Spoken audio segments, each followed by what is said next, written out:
Ladies and gentlemen, following the United States attacks on 3 nuclear facilities in Iran last night, Iran is seemingly threatening a retaliation on a disastrous scale, shutting down the Strait of Hurmuz. This, from day one, has been the worst possible scenario for markets outside of a nuclear weapon going off or being used.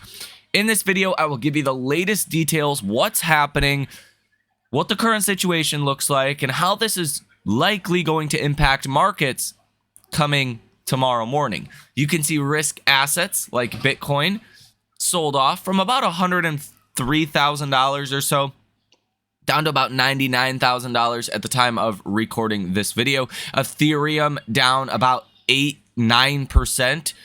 So that's pretty bad. That to me kind of implies like an open down more than 1%, maybe down about 2% on the NASDAQ. Could be in the cards here shortly when futures open. So here's the news. Iran's parliament approves closing the Strait of Hurmuz. Top security body is required to finalize decision on this measure. So basically, the leader of Iran now holds all of the power to shutting down the Strait of Hurmuz. Now, we'll talk about my opinions on this here in just a moment, but Grok was asked in the comments of this post, quote, "How likely is it that Iran would be able to close the Strait of Hurmuz?" Grok says Iran could likely disrupt the Strait of Hurmuz with missiles, drones, mines, and small boats, given its strategic position. However, a complete sustained closure is unlikely due to strong U.S. and allied naval presence, including the Fifth Fleet, and Iran's economic reliance on the strait for oil exports. A closure would trigger swift military and diplomatic backlash, potentially isolating Iran further. While recent tensions, including U.S. airstrikes, raise risks, sustaining a blockade against international forces seems unfeasible. So here's the deal. If you're completely unaware of what the Strait of Hurmuz is and the importance here, this is the flow of oil tankers roughly every day. Okay? Pretty much all of the oil that comes out of Iraq, Kuwait, a good chunk of it that comes out of Saudi Arabia, UAE, Qatar, like pretty much this entire region flows through the Strait of Hurmuz. Anywhere between 20 and 30% of the world's oil supply on a daily basis flows through this strait. Okay, it's just a small body of water right there by Iran. Okay, if this were to be shut down, it would be a colossal problem for the world.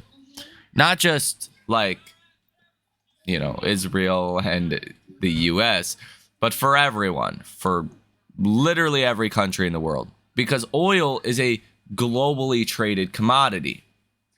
So if they were to actually shut this down for even a day or two, you would go into a pretty rapid oil deficit.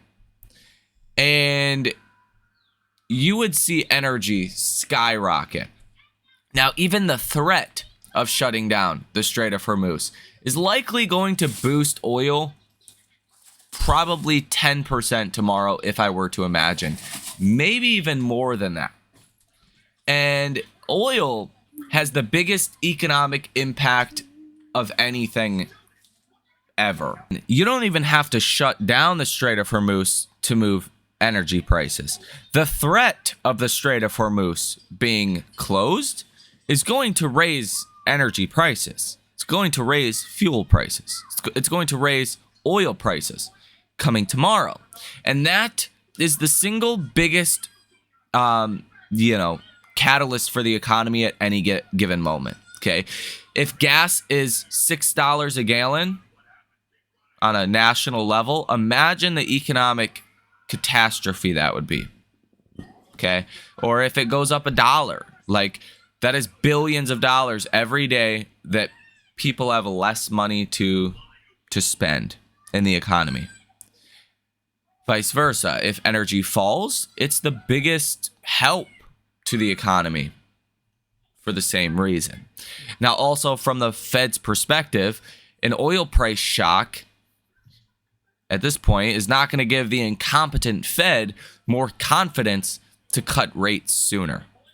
The Fed's incompetent. So add that to it, and maybe you're looking at even less cuts, a weaker economy. It's the worst possible scenario that could come out of this conflict, and it is a bit of a black swan event, especially if it does get cut off. Now, in other news, Israel's President Herzog speaks on CNN's State of the Union. He says that they can't confirm Iran's nuclear program is eliminated. And he says he does not intend to involve America in a war. And the UAE president discusses regional developments with Gulf leaders, probably in regards to the Strait of Hurmuz. And authorities in New York and Washington are on high alert after U.S. airstrikes on 3 Iranian nuclear sites. Marco Rubio says this is not a war against Iran. And he says that if Iran retaliates, that would be the worst mistake they've ever made. He says the world today is safer and more stable than it was 24 hours ago. And U.S. Secretary of State Rubio says Iran rejected U.S. offer of civil nuclear program. And the IAEA chief Grossi on CNN says they cannot assess damage underground at Iran's Fordow facility. He also says that regime change is definitely not United States' goal for Iran. And Rubio says that Iran's nuclear capability is certainly degraded. He says that the U.S. is prepared to speak to Iran tomorrow. And the IAEA sees no sign of Iran nuclear weaponization. And apparently a bulletin from National Terrorism Advisory Systems warns of a heightened threat environment in the U.S. following strikes on Iran. And Rubio says Iran had all necessary ingredients to manufacture a nuclear weapon. Now, not as much. He says that Iran has enough highly enriched uranium in sufficient quantities to make at least 9 or 10 bombs. Iran's parliament says nuclear activities won't be halted. And quote, Americans must receive a response for their aggression, Iran's leader tells France Macron on the phone. U.S. orders family and non-emergency government personnel to leave Lebanon. Iran's foreign diplomat says irrelevant to ask Iran to return to talks. He says the door to diplomacy is no longer open. Trump repeats a call for Republicans to get the big, beautiful bill done on a Truth Social post. Russia, China, and Pakistan proposed draft in UN Security Council resolution calling for immediate unconditional ceasefire in the Middle East. JD Vance says the US is not at war with Iran. So here you can see Bitcoin is now below 99,000 in the $98,000 range at the time of recording this video. It's the whole Strait of Hurmuz thing. Wall Street could care less about, the strikes on Iran.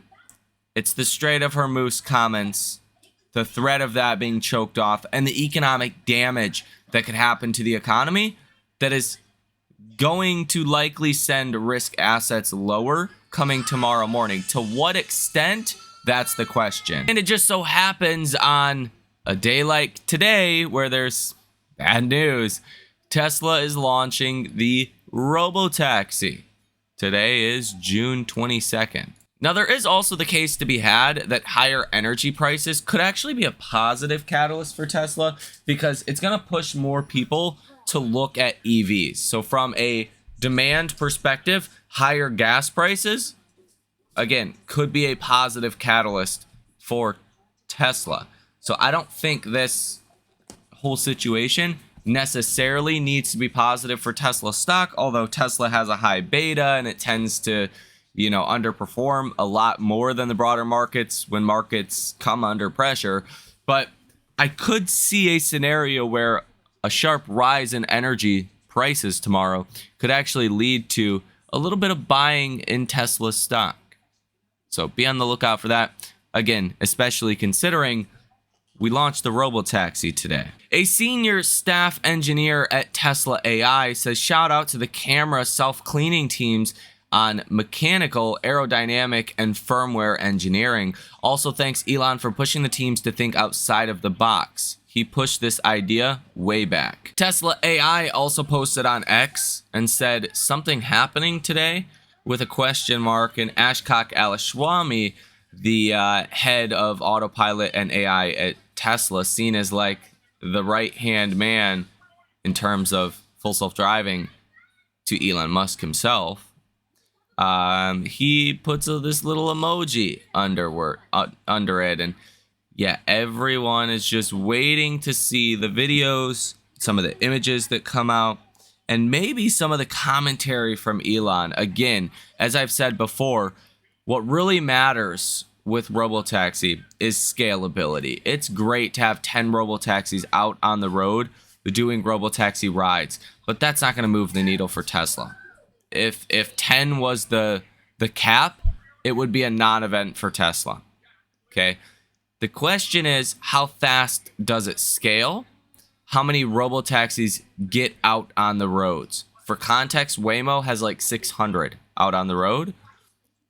Tesla could do thousands of Robotaxis out on the road by the end of this year. And 2026, people are expecting, well, tens of thousands of Robotaxis out on the road by the end of the year. If that happens, there is massive upside here for Tesla stock. But again, we won't know that until we know that. And again, that could come from Elon posting on X something along the lines of how they plan to scale, what their outlook is. If not, it's going to come on earnings and in the commentary. Maybe both, right? Probably Elon says something on X. Wouldn't surprise me if it's tonight or, you know, over the next couple of days, perhaps. And then we're also going to hear a lot on the earnings call. That I can pretty much guarantee that. We're also getting this video of the second Robotaxi and the first Robotaxi with no tail. This is a red one. And this individual says there's even more of them. And what it means by having no tail means there's not a car following behind it like we seen with the first video. So this red Robotaxi did not have another vehicle behind it. Now, it also looks like the Tesla diner is now complete in the Hollywood area. And people are speculating that we should have some kind of grand opening party. Now, this individual, I'm not even going to say his name. He's a frequent Tesla hater, often goes short in Tesla. He has value in his name, so clearly, I mean, you're not going to be a Tesla enthusiast, okay? Some people are never meant to see the vision. They're meant to, you know, not get as rich as you. Let's just be honest, okay? But he says nobody buys a $100,000 Cybertruck to, quote, save money. The Cybertruck official X account says $62,490, including the federal tax credit, but go off, King. The advisor to Iran's supreme leader on X says enriched materials remain intact. He says that even assuming the complete destruction of nuclear sites, the game is not over. Now, in option activity last week in Tesla stock, you had 940 different trades from hedge funds and institutions only, totaling $5.82 billion with a positive order value of 72%. So the overall numbers for last week did look pretty good. Now, you do have, or did have, about 500,000 shares on Friday that were covered on. Now, again, it was anyone's best guess of what was going to happen over this weekend. It looked like a strike was probably going to happen, but we had the 2-week headline. So, again, nobody really knew. But tomorrow morning is probably going to be pretty rough. Okay? Even if nothing changes. Like, if the Strait of Hurmuz was actually ruled to be closed off, that would just make things much worse. But I imagine, I mean, you're seeing Bitcoin now, again, in the 98,000 range, hitting a new low as we are filming this video. just based on this sell-off alone and Ethereum's almost 10% sell-off, you're going to see a pretty red market tomorrow. Whether or not this turns into a potential black swan event just all comes down to, does the strait get cut off or not? If it does, then recession odds skyrocket because energy prices will skyrocket.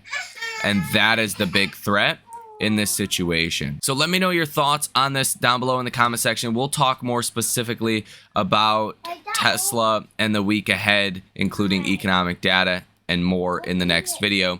But if we didn't have this whole Middle East situation going on, it would be hard to be bearish on Tesla, even in the very short term.